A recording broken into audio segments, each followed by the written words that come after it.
Okie doke.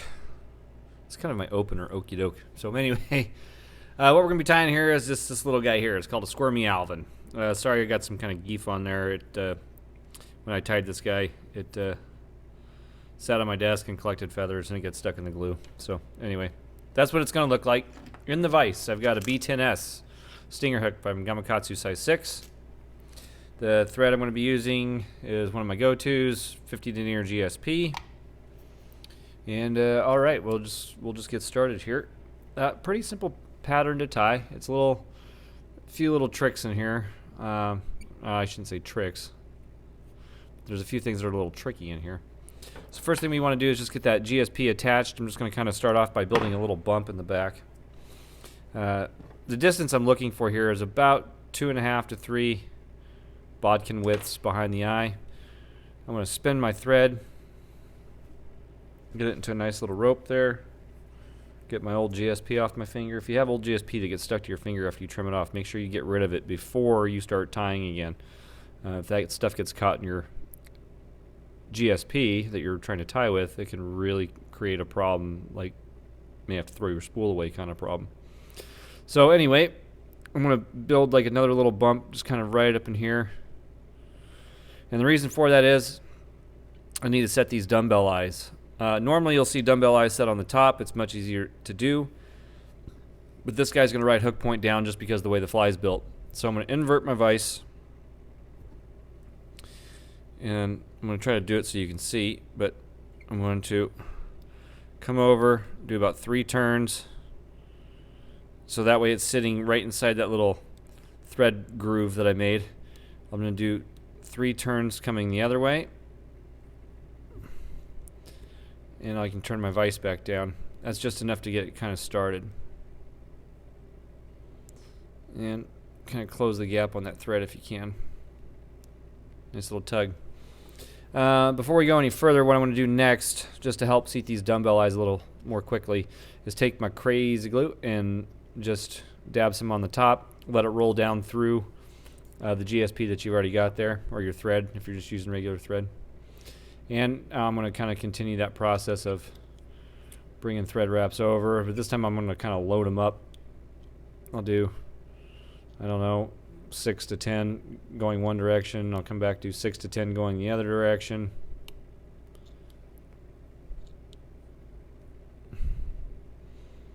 Square them back up. Next we want to do the ever famous figure 8 with the dumbbell eyes. That just means you're going to go under your eyes, over the top of the shank, under the eye, up and around, over the top of the shank, so on and so forth. When you do this, you want to keep that thread as close to the middle as possible, so that when we come to tighten that thread here in a minute,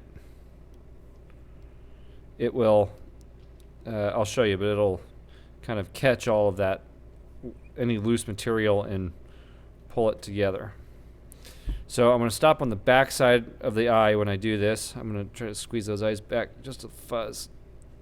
If you have a hard time doing it, you're in good shape. I'm going to hold on to the eyes. I'm going to take my bobbin and kind of give it some tugs. On 50 denier GSP, don't tug too hard. You can tug pretty hard, much harder than you could like a 6/0 thread or something like that, but still you could end up snapping it. And I'll build a little thread base to the back. I'll jump forward, build a little more thread base to the front. And if it's still kind of giving you some wiggles, don't be afraid to glue it again. And then we can kind of move on from there. Oops, sorry, I didn't mean to bump the camera. So I typically just glue it again. I'll really lay that liquid super glue on that part pretty heavy. This fly is a little glue heavy. We're going to use 3 types of glue: liquid super glue, gel super glue, and UV resin to complete this fly. So anyway, next we're going to take our thread, and you don't have to have touching turns. I just do it because it's good practice, right? It's always good practice to do the fundamentals that help you build every other fly. Anyway, you're going to take your thread to the back. We want to stop just before the bend. Just before the bend right here on these Gamakatsu B10 stinger hooks. That bend starts just right past that hook point, just right right there. I can go back another turn or so, and that's it. Maybe 2. I don't like going down any further than that.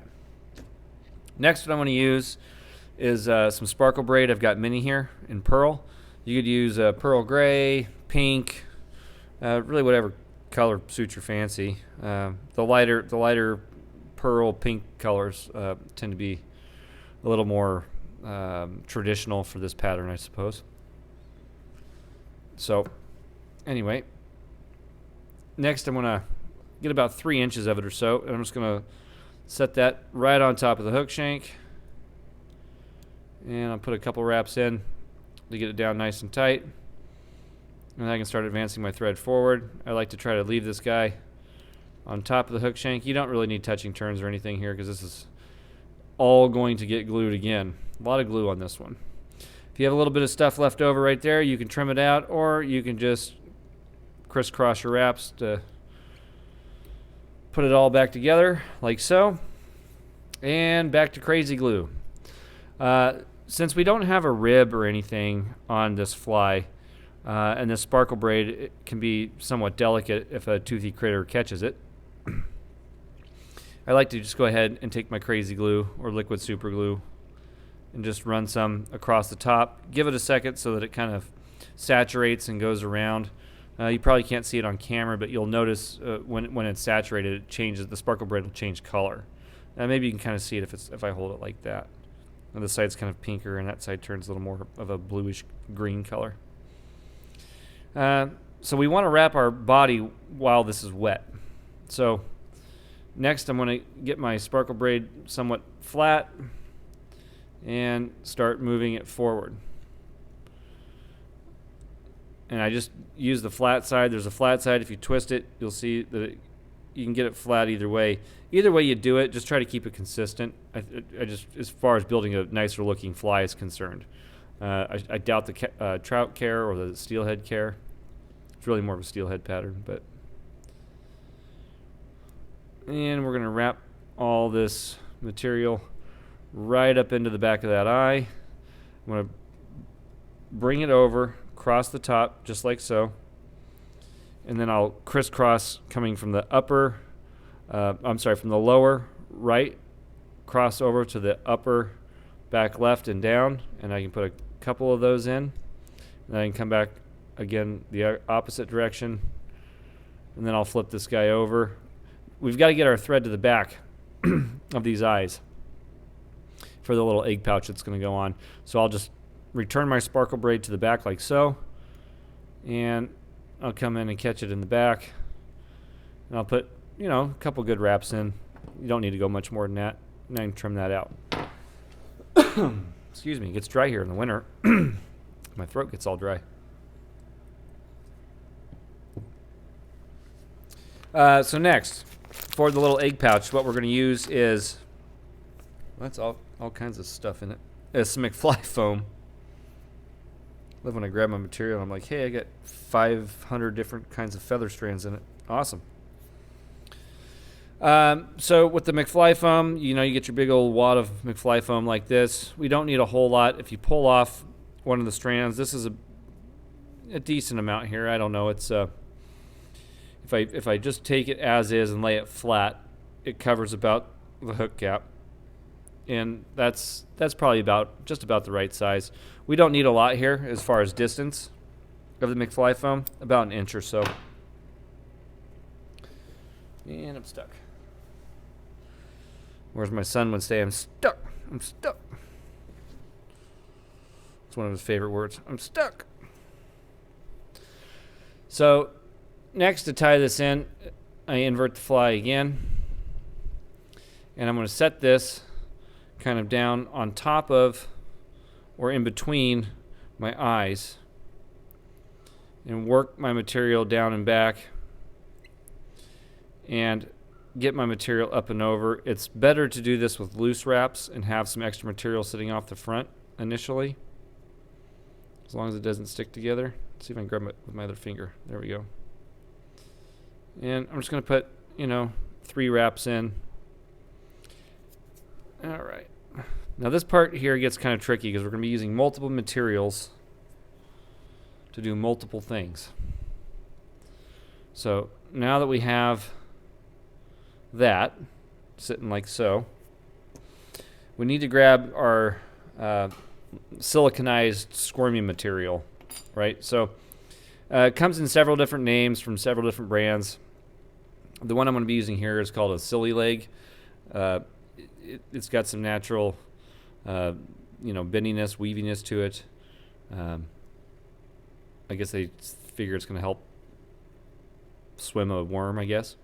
To kind of get rid of some of that, you can kind of just play with it a little bit and stretch it out. It's not going to get rid of it completely, but it does seem to help get it a little more straight, which I kind of like. You can also get a material called Squirmy worm, which is a straight worm. I just happen to be out of that particular material. And fly shops don't have it. I don't know why. I don't know if this is the new big thing or what the deal is. Don't use a whole lot of this material. So this is great if you have this material and you don't use it either. This is a great way to use the material up to get a nice little pattern. So what we want to do is we're going to tie this in like so. You can leave a little bit hanging out the back right here just so you can pinch onto it. Try to keep that yarn separated, that McFly Foam separated. And we're going to drop a couple wraps right through the middle, like so. Don't pull on tight, and the reason being is because once you kind of once this has been pulled on, it kind of sets in that position, and you really want to try to keep that material splitting the eyes like so. Once you kind of have that, then you can kind of tug a little bit. When you do that, tug straight down. Okay, now I'll put just one more in. So I've got a total of 3 wraps in. All right. Now, see, in that last wrap, I didn't pull it quite straight, and it slid to one side. And now getting it to go back to the middle without breaking is kind of tough. So anyway, food for thought. We're going to move that material out of the way. Grab your egg material, your McFly Foam, pull it to the front, bring your thread up and around. You can do your thread up and around first if you want to. And we're going to get it right tucked in right behind those eyes. And we want to get it nice and tight in there so that it's sitting something like that. Come in with the scissors and remove all the excess material. Don't trim anything else out except this. Something's in my way there.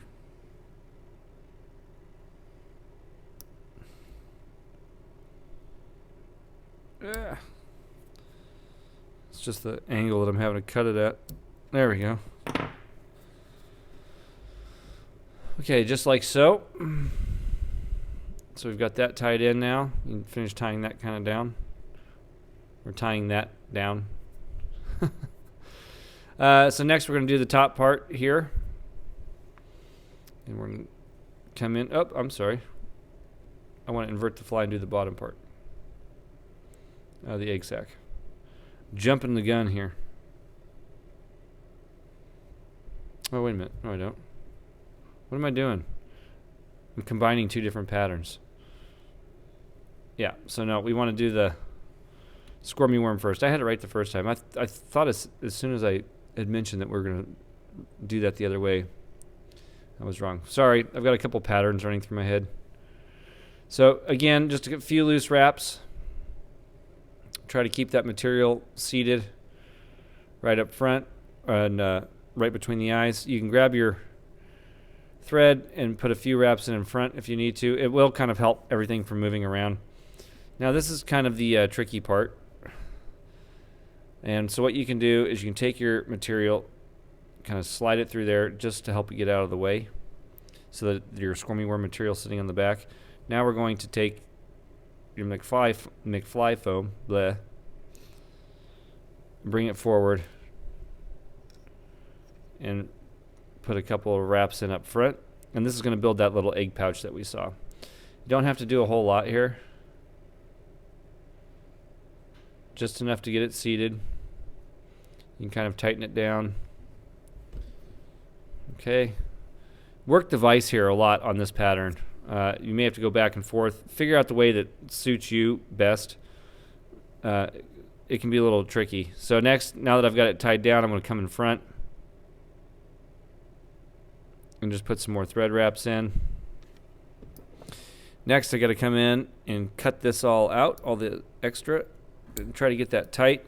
You'll see that it's covered my eye a little bit. It tends to do that. What you can do is come up, bring your thread to the front, and kind of pull back, and do it this way. And you'll see every time I do that, I've come up and over and pull back. I'm pulling that material out of the way.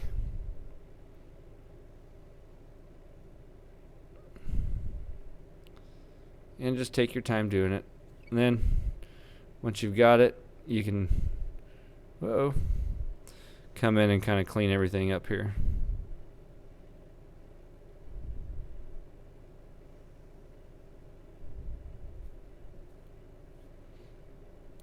And there we go. Cool. Yeah, it kind of slid on me. You'll see that. It tends to do that. So if it does that to you, don't worry about it too much. The steelies don't care. If they do, that's not the one you're looking for anyway. That's not the steely you're looking for. So next, that was a bad Star Wars joke. So next, we're going to come in and put our whip finish in right up front. You don't have to get too crazy with this. Everything's going to get locked and loaded with more glue. More glue and then more glue. It's a glue heavy pattern. And we're going to come back and kind of give this a good old stretch. Come in with the scissors, trim that out. And before you go any further, with all that glue kind of floating about, if you have any material that you want to trim off, kind of tidy things up a little bit, now's a good time to do that. I can't get that little... That's pretty good. Okay, I'm going to make an attempt to get that back on top, although it never works. Once that squirmy material's set with your thread, it's really kind of it. Alrighty, so next what we need is gel super glue. And we are going to take it and just apply a liberal amount here, right across the top of this guy, right to the back and down the back, and I stop just as I get to the back. And I'll put a little extra dot there at the back, as I should say, as I'm touching the hook shank. Okay. Then what I'm going to do is I'm going to take my squirmy material. Don't let it touch that super glue, that gel stuff. It sticks really well. Now I'm going to stretch it straight, and I'm going to kind of just tap it into place right where I want it. And I'm going to let it sit there. You're going to have to hold it in place for about 30 seconds or so. If you use that Loctite gel super glue, man, it really grabs the squirmy material really well. And just give it a few taps.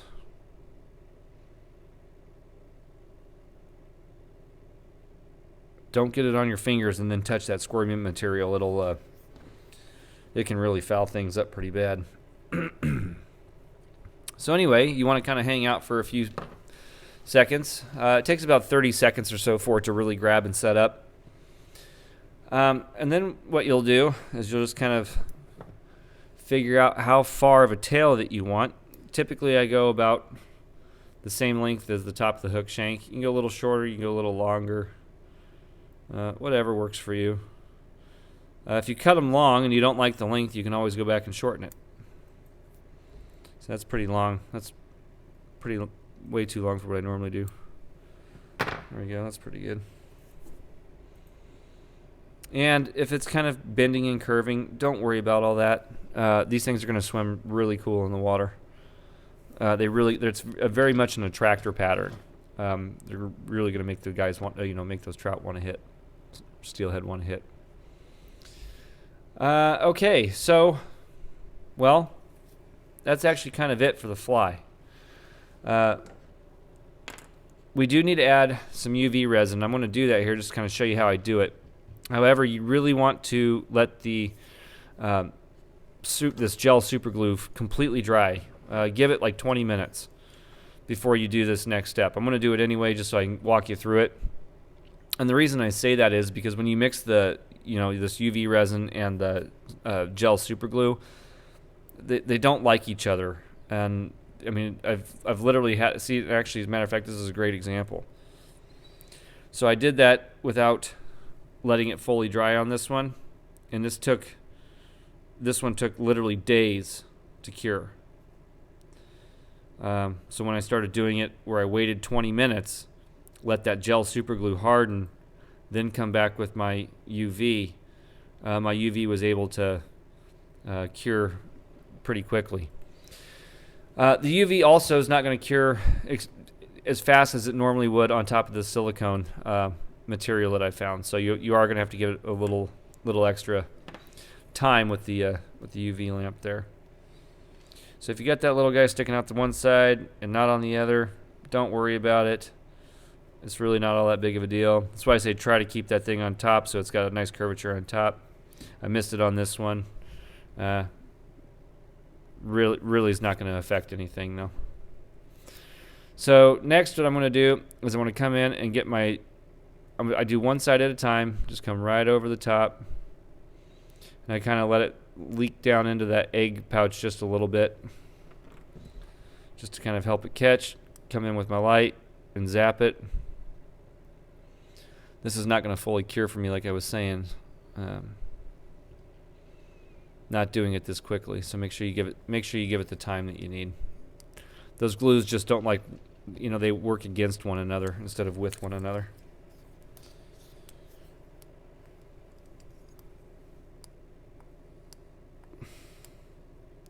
The light's cold and didn't want to work.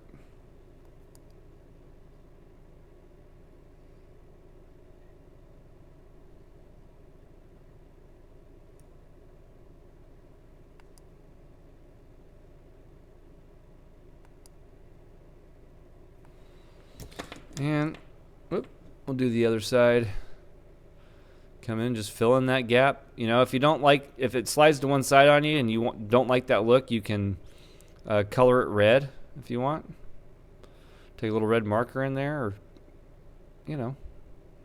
honestly, I don't think it makes that big of a difference.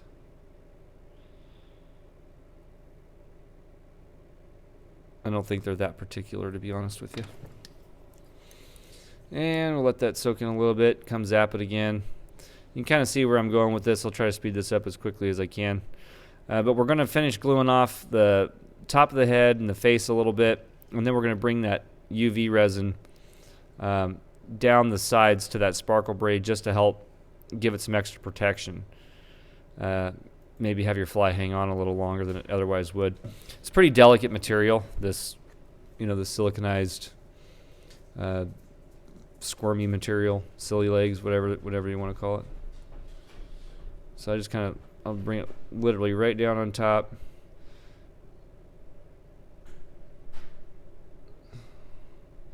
Yeah, you can see that was all still liquid in there. And I zapped that pretty good.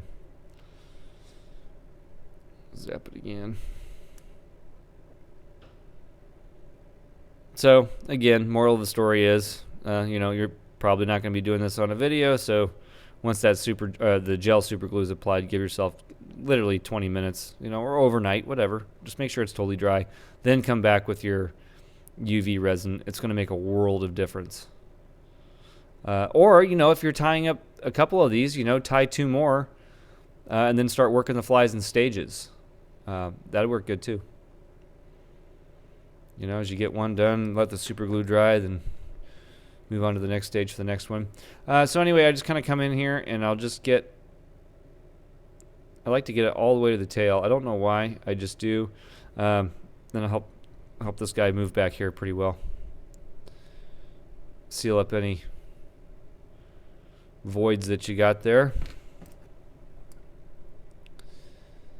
And we'll blast it again. I'm sure you guys have seen people blast UV resin, so I'm going to stop here in just a second.